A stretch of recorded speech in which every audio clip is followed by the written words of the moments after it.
राष्ट्रीय महामार्गावर अपघाताची मालिका सुरूच असून बुधवारी दुपारी सोनोरी गावाजवळ एका कारचा भीषण अपघात झाला। या अपघातात सुदैवाने कार चालक किरकोळ जखमी झाला असला तरी कारचे मात्र मोठ्या प्रमाणात नुकसान झाले आहे।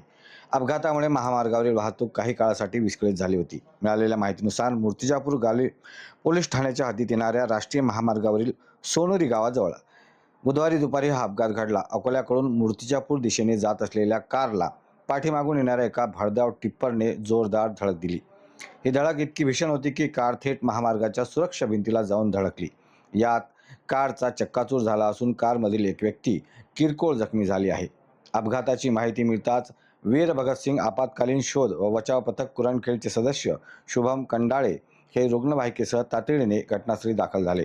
पथकाचे सदस्य वसीम खतीब आणि हर्षल देवरणकर यांनी स्थानिक नागरिकांच्या मदतीने तत्परतेने मदत कार्य सुरू केले। घटनेची माहिती मिळताच मूर्तिजापूर ग्रामीण पोलीस ठाण्याचे कर्मचारीही घटनास्थळी पोहोचले।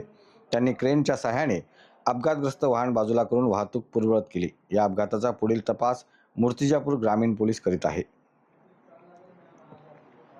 अशाच महत्त्वपूर्ण बातम्यांच्या अपडेटसाठी अजिंक्य भारत न्यूजच्या पेजला फॉलो करा आणि सबस्क्राइब करा। Thank you for watching.